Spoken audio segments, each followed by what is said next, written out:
What is up, people? It has been a long while. Holy cow, like a month. Today, I'm doing something more, I don't know, straightforward, I guess. I'm gonna be reviewing some shows and movies that I've watched these couple of days, months, ever since I've got here. Whether it's just to kill time or because I got nothing better to do than to escape reality by watching these fictional stuff. But, anyways, short disclaimer, some of these reviews of mine are not spoiler friendly. I might speak some review movies longer than others, but you get the idea. Okay, first things first. Creature Commandos. Now, Creature Commandos, good show. James Gunn, another cult classic of his. He always has a talent, a skill to always make characters that we don't even know or ever heard of feel connected and bond to us. Like Guardians of the Galaxy, Peacemaker, and whatnot. It's great. Definitely a go-to, and the fact that it's connected to the new DC universe that he wants to reboot, it's awesome. It's epic. Like you just feel a heartfelt connection with these characters. Like sure, they might be scum, but you can somewhat relate to them, and like it leaves a gray area. It's fun, entertaining, and whatnot. Okay, next up, Superman. Oh, Superman's great, man. Superman. James Gunn again.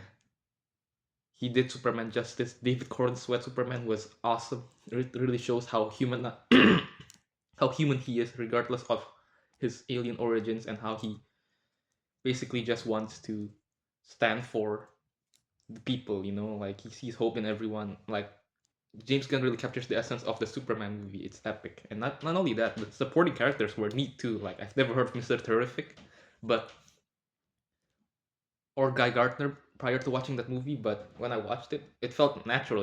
It's like it's easy to catch up even and watch even if you don't really know these new characters like Metamorpho or Hawk Girl or whatnot.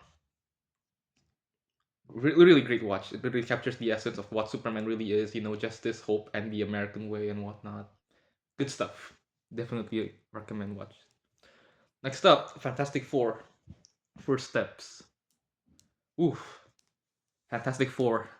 It has been done so many times, and lots of people have mixed bags about it. But Fantastic Four First Steps was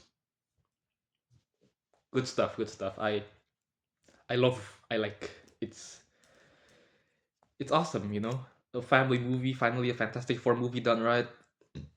The cast was great. I liked how the whole premise is like they didn't really explain too much of the origin, and the movie just depicts on like what happens. Like they're already heroes and whatnot, and it's cool. They did everything with full justice, like the Thing, Human Torch, Invisible Woman, Mister Fantastic, Silver Surfer, and Galactus. It's all great. The one thing I didn't like is like I think a lot of people share this thing. It's like they want Silver Surfer to be a male, because like that's what most comic fan enthusiasts or Marvel fans know Silver Surfer as. But I didn't really mind. Julia Gardner did a fine job being Shallow Ball, the Silver Surfer. It's neat. It's neat. It's what every comic book fan wanted to see. The whole Fantastic Four movie done with justice. And yeah, I don't really have much to say if I'm being honest. Okay, next up. Mm, Weapons 2025. Now this one's an interesting one. It's supposedly a horror film, right? And I'll be honest with y'all, I'm not the biggest fan of horror. It's scary. I'm not. How do I say it? It's like every time there's a jump scare or like a shock or like a tension being built up, I'm not really brave. Honestly, low key, whenever I watch horror, I always like watch it while closing my eyes or like when I'm streaming legally, just like make sure the screen is not full screen. And for weapons, it's sort of like that. The premise it's interesting too because while I don't watch many horror movies, this felt interesting. Like I don't want to spoil too much, but like you'd expect something to happen, like the plot, but then at the end, you kind of realize the story reveals that it's not what you'd expect. How do I say it? It's like a plot twist on a plot twist, you know? Like at first they fill you in with some ambiguity, like the mystery, and like you kind of have to fill out that assumption or depiction it in your head. But like at the end, turns out it's not accurate to what you thought the story is. It's pretty interesting, pretty scary too. You should watch it. It's not your usual horror film where it's they focus on jump scares and whatnot. Plus, the cast is pretty stacked. You got Wong, you got Julia Gardner, Josh Brolin. Like holy cow, Thanos, Silver Surfer, and Wong. That's neat. Right, moving on to Isle of Dogs. Now, this is an interesting stop motion animated film because the whole premise of Isle of Dogs is you like apparently the Japanese government. It like takes place in the future. Japanese government doesn't really want dogs, the banned dogs, so they just throw out the dogs, domesticated or wild, into this island of trash. And it's also, gosh, how do I say it? It's a pretty layered film, you know. You got it's like I don't know. I have the it's like I have the words to say it, but at the same time, it's hard to describe it as well. It's one of those things where you have to like watch it to experience it. You know. What's interesting is like since the characters, the dog, like they speak English, right? Meanwhile, the humans they speak Japanese, but not all the like you know usually when people like in movies where people speak a different language, they're usually English subtitles for us to understand, right? But for Isle of Dogs, when these Japanese people speak Japanese, they they don't always have the English subtitles. They only have it when us viewers need to understand or what's going on with the lore and whatnot. So that's kind of refreshing, you know. It like fills in the gaps and what's going on. It's like it's interesting, a neat part in storytelling. I don't know. I'm sorry if I couldn't really express it that well. Uh, moving on, another stop motion animated film, The Fantastic Mr. Fox. It's good stuff. I just watched it yesterday. It's pretty cool, interesting. The whole premise is very straightforward. It's a bit like Zootopia in a way, ish. You know, like in Zootopia, like you got the wild animals being like the whole wild goose chase that makes people scared and whatnot. But in the Fantastic Mr. Fox, you got the Mr. Fox who used to like a a thief and whatnot, and basically a bad lifestyle. And he kind of excused himself like, oh, but I'm actually a wild animal, you know. It's like he's using it as an excuse instead of taking accountability. But like, no, yeah, the animals there are anthropomorphic, so it's somewhat humanoid. You know, they have sentience, so it's not really their wild instincts. You know, it's it's a good watch, honestly. Like I don't know, stop motion films always have like a special feel to it. You know what I'm saying? Uh, yeah. Hmm. Next up, Squid Games. I'm talking about season 1 until 3. Ooh, Squid Games. It's neat. It's epic. You know. I mean, not only is the story touching, emotional, kind of dark in a way, and also the memes there too. Like, oh my gosh, bro. When season 2 and season 3 just recently came out shortly, or people were my FYP and social media were piled up with these memes like Thanos with the fork, or like the front man doing anything but his job. But meme aside, it's a good story, really. Like all of the guys who participated, they're obviously not all decent people. You know, I feel like I could relate with these guys. Like they're in their mid to early 30s, 40s, or whatnot, and they're probably having a midlife crisis. And this Squid Game is like an opportunity for them, but at the same time, it's kind of, eh, it's a neat concept, really.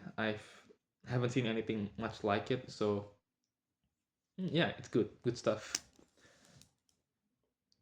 Mm, regular show. Okay, regular show. Now we're back to series now. Regular show. It's great, man. It's great. I've watched several episodes when I was a child, but never really caught up to it. But lately, 2 months ago during June, was it? June, yes, June.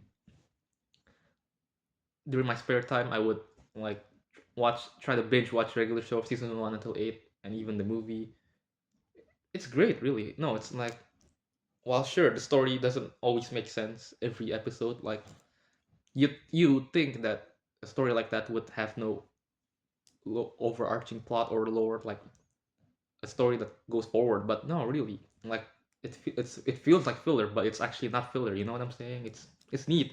It's always unpredictable. You never know what to expect from there, and the characters too. They're also great. They're iconic and memorable, like Muscle Man, Mordecai Rigby. Like you get as a kid, you might think like Benson is like a goofy boss, right? But like as we like now, I'm growing up watching it. You kind of like understand why Benson is the way it is. Mordecai Rigby can't even do the simplest task most of the time, and Benson's just mad. Like imagine you're a manager, you give these like your employees a place to stay while they can also still work. Like he treats his and you treat your employees nicely when you get things done, but you got these two guys, Mordecai and Rigby, who keep slacking off and procrastinating and making these crazy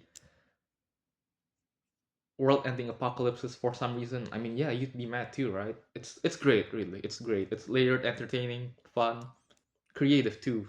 Very, very creative. I It's one of those rare cartoons, man, that just sticks with you, regardless of how old or young you are. It's up there with Gumball and Ben 10, Adventure Time. It's nice.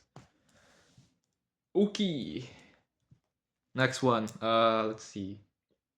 Oppenheimer.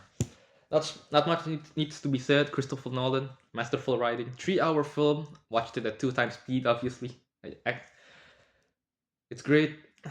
Very masterful writing. Very intricate and detailed. Lots of characters. Lots of things happening. Very fast paced, surprisingly, despite being a 3 hour movie. But as a viewer, you can still caught up with, regardless, despite the many characters and many things happening at the same time. Because like there's like a back and forth, like when they're talking about things, and you as a viewer, you might be confused, but then they bring up the whole thing again. It's pretty epic, like one of those movies where you like watched it and at the end you're like it left you thinking like, wow, like it just leaves you silent. Oppenheimer's one of those things, it just leaves you quiet, like it's like an existential dread ish feeling, because like it's a story about how a man invents the world's first atomic bomb, and you know it's definitely a must watch for sure. All right, what's next? Monkey Man. Ah, yes, Monkey Man. This one's neat. Most people would think it's like Indian John Wick, but they couldn't be more wrong. Sure, there's some similarities with like with the whole revenge and whatnot, but for John Wick, he wants to avenge his dog. For Monkey Man, he wants to avenge his mother and also his people and village, because the whole premise happens because the corrupt officials and government, like he gets rid of the land that, like this, the village that he, like the main character used to live on, and just what, and the overarching story is like it builds up, from this guy who wants to do it for revenge, but he still hesitates. But as the story goes on, he kind of like locks in, develops himself to be the man who, like, what's it called? I don't really know much about like the culture, but like the the monkey man, like it's like, okay, how do I say it? Okay, to describe it, basically, all right, John Wick, right? When you see the movie, you already see him at his like prime, or maybe slightly past his prime. Like you don't really see his journey. You kind of just see him as the final boss, destroying everyone in his way. But for Monkey Man, it's like the opposite. You see him build up all the way to become the the man he is, to to avenge his family and whatnot. It's a great movie, really. Dev Patel, he's a great director, and the fact that Jordan Peele also helped him. It's it's very masterful, really. The choreography and the whole premise. It's layered as well, deep, good stuff. And speaking of monkeys, next one, Kingdom of the Planet of the Apes. Funny story. I've actually watched Kingdom of the Planet of the Apes and Monkey Man, both while I was in the plane going to Toronto to Canada. So basically a year ago. Two monkey movies just to kill time. uh, Kingdom of the Planet of the Apes. It's neat. It's excuse me, monkey. Big funny. I don't know really. Actually, let me remember. All right, it's cool. Like the whole story happens like what happens now that the humans kind of got taken over by the monkey, so the monkeys get smarter, while the humans kind of like devolved, kind of. So it's like it's almost like when like when you the opposite really like the earlier Planet of the Apes movies is like the opposite, right? Where like the humans kind of like make the monkey the monkey gets smarter, but now it's the opposite. It's cool, really. Like I don't know. I don't really have much words to say. It's honestly. Uh, okay. What's next? All right, we're getting back to Marvel. Thunderbolts, great movie. Marvel is back for real. It makes it's good. It's cool, really, because like you get all these characters that most people don't really expect to care. Like they kind of feel like misfits, you know. Like you got Yelena who lost her sister. You got John Walker, the failed Captain America.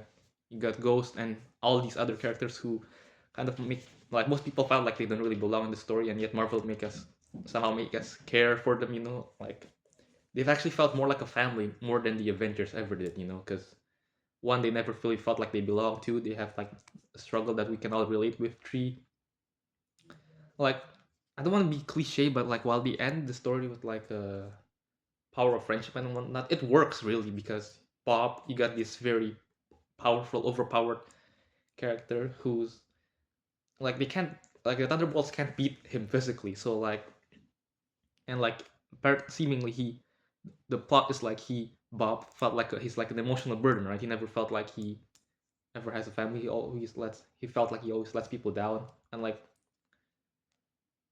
he's so emotionally he's vulnerable really. But and the Thunderbolts just captures the essence and like it's like the message is like how do I say it? It's like a Fantastic Four is about family and keep those close, and Superman is about standing up to those who standing up to injustice, and Thunderbolts is more or less a mix of both because like makes it's kind of like a family movie, you know. It's like you're not alone in this, you know. You're never alone. Lots of people have similar struggles as you. While it doesn't get better, like it doesn't immediately get fixed immediately. It will get better eventually with the right people and whatnot. It's great.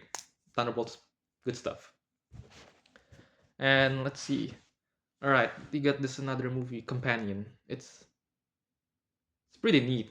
It's a pretty neat movie, honestly. You know, if I'm being honest, I only watched this movie because like I was doom scrolling on Instagram, right? And then there's this the one of the actors from The Boys, Huey. He was there, and there was this actress Sophie Thatcher. I've never really seen how do I say it? It's like Huey, right? Huey from The Boys. I've only seen him from The Boys, obviously. I've never really seen him in other movies. Actually, no, yeah, Oppenheimer. For a bit, he was there too. And Sophie Thatcher. I also don't know Sophie Thatcher much as well. I mean, I've seen her from the Book of Boba Fett, but it's only also again just a short cameo or whatnot. And when I saw the comments on when I was seeing it, it's like they said how apparently Sophie Thatcher's acting was phenomenal and whatnot, and Huey's acting was also good. Huey, sorry, the actor. So it got me interested, you know, because like prior to that, I've never really seen a movie with those two peeps, you know, and when I watched it, it was interesting, really, because the premise is like you got like at first you thought it's like a wholesome love story with that Huey. You know, fuck. I'll just call him Huey because I don't know the actor's name. Huey and Sophie. Like you thought it's all normal, but like uh, turns out it was all kind of. It's not what you'd expect really, because apparently, like not even halfway throughout the movie, you discover early on that she's like a robot, an artificial robot, and like you get Huey who bought said robot to. It's like a companion bot, really, like for lonely people in that story, right? So he bought her, and he basically tells her that, oh, you're basically just a robot and whatnot. All of these thingies, all the things you feel and yada yada, it's just pre-programmed to make her feel more human, and it kind of gives her like the robot like existential dread. And yeah, no, it's like the acting of Sophie Thatcher and Huey is like it's really well done. It makes you believe that like they're actually, it's like how do I explain this? In Terminator, right? Arnold Schwarzenegger is this relentless, evil, killing machine robot. Like his acting makes you believe it because like despite having appeared like he's alive, he's not exactly alive. Like a cold robot. But for this one, for companion, like you you would think she's a human, but turns out it's an artificial intelligence, right? Like it's the opposite. If I can word it, oh gosh, it's like you would think they're like it like she's a robot, but like how human she's programmed, like all these conveyed emotions, it's like makes you hard to believe that it's actually a robot. It's like hard to it's like, oh, okay, it's like AI, honestly. Like right now AI, sometimes it's like back then you can differentiate it from like human content, right? But like, right now it's kind of like almost hard to differentiate, kind of like that. Good stuff. All right. Next up, Barbie. Funny story. I actually watched Barbie also during the plane trip to Canada last year alongside Monkey Man and Kingdom of the Monkey.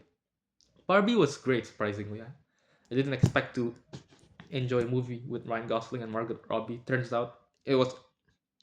I didn't expect it.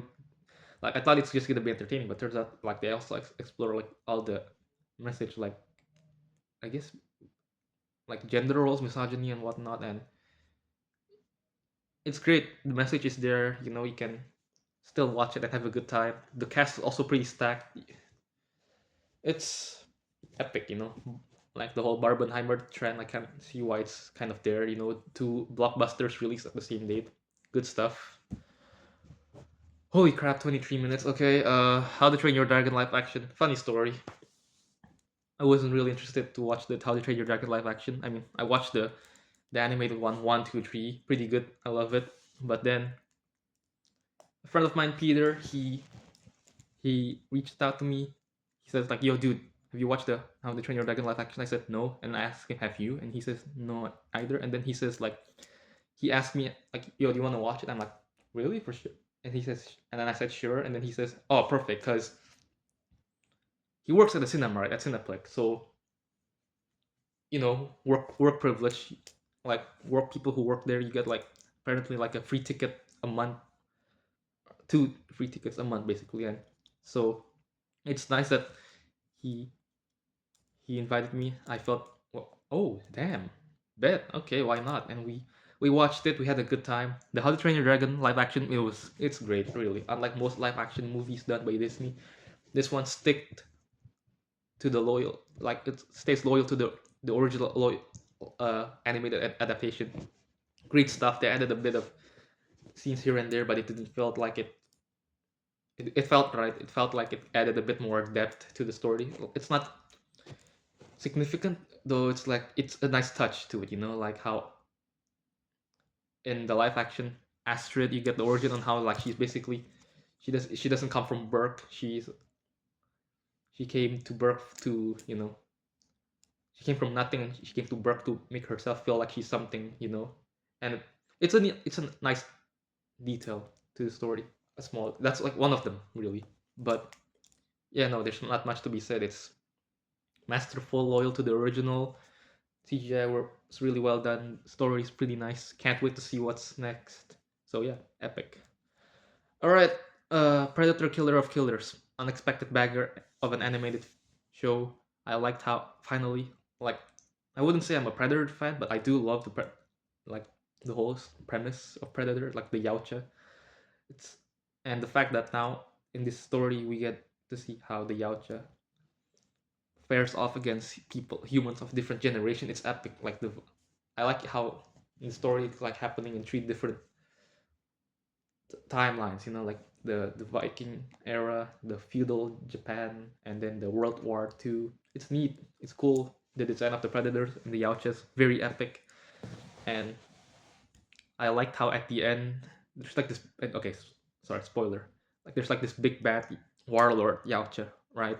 And like you would think that in most predator movies like they kill off the big bad, but no, I'm glad they didn't go that route and kept him alive for future predator stories, because like I don't know, man. Like despite these Yautjas being like the alpha, the apex, an alien race known to hunt people, I hate how like they always get killed off in their own franchise, so it's a breath of fresh air. Opens up the new lore to future predator films, like the pre like that the Predator movie Prey, and also Predator Badlands. Can't wait for that. It's awesome. Good stuff, And the animation is really well done. It's like supposedly the animation studio is the same one that made Arcane, so it's promising.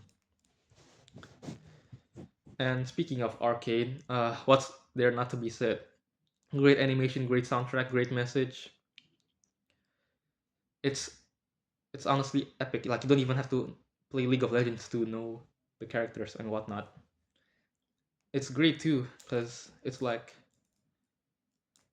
they made. It's like, how do I say it? It's like the woke agenda thingy, right? Where like Disney tries to make a strong female character, but they ended up making it Mary Sue.